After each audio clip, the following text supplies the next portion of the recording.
Hello and welcome to Structured Change. We're now on the fifth letter of the SIPOC series and we're moving to P. Now the reason we do the P last for process is we've done I for inputs, which is the artifacts, and we've done output, which actually is handed to the end customer, which are the outputs or artifacts.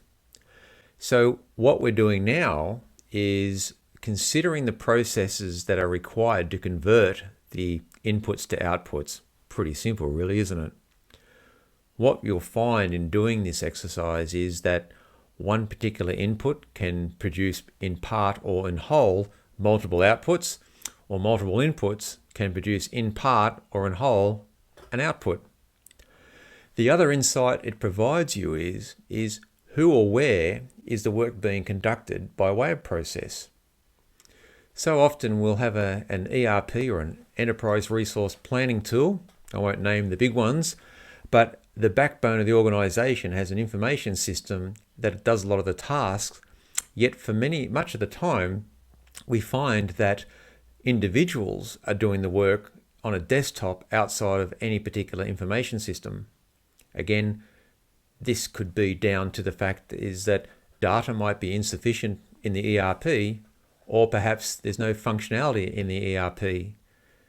In either case, or in any case, top management need to understand from an assurance point of view how the work is being guaranteed to be accurate.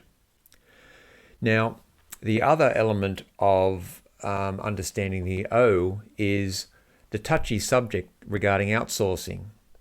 When you've done a SIPOC series and you actually come through and you understand the different processes being undertaken, you can actually then do a collection or a risk assessment against those processes to produce outputs, and in a very quantitative, visible and transparent way, you're able to identify what areas that your business is taking on that someone else could do and have a better return on value or investment than you're currently doing.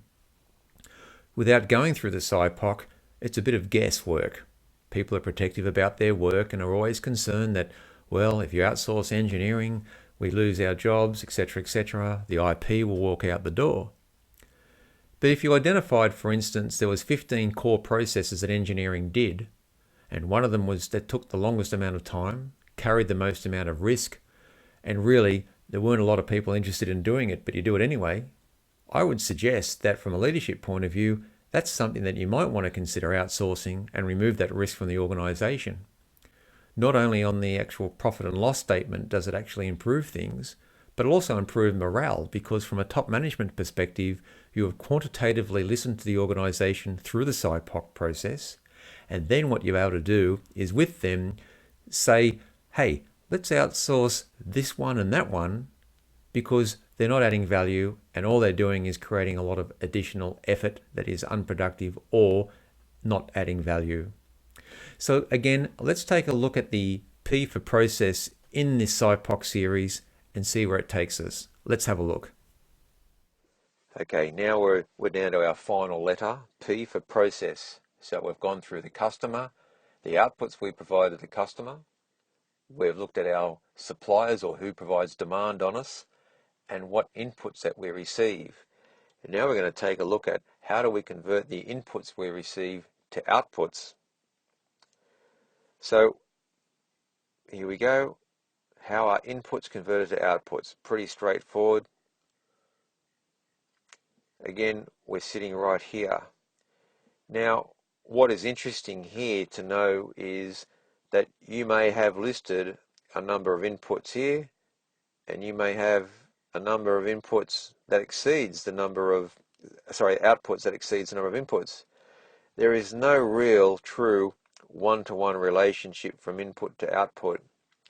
You could have an input here that actually rolls into multiple outputs, or you could have multiple inputs that of course come down to one single output. It's important to note that in this exercise you're taking pure inputs and then coming up with what are the pure outputs, but most importantly, what is the process one goes through to actually do this.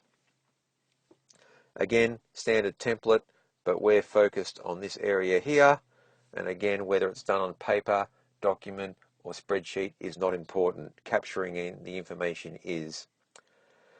So again, we come down to our engineering area, who have said the processes that they undertake are CAD management, computer-aided design, FEA, finite element analysis, CFDs, I forget what that one was, performance analysis, vibration, root cause analysis.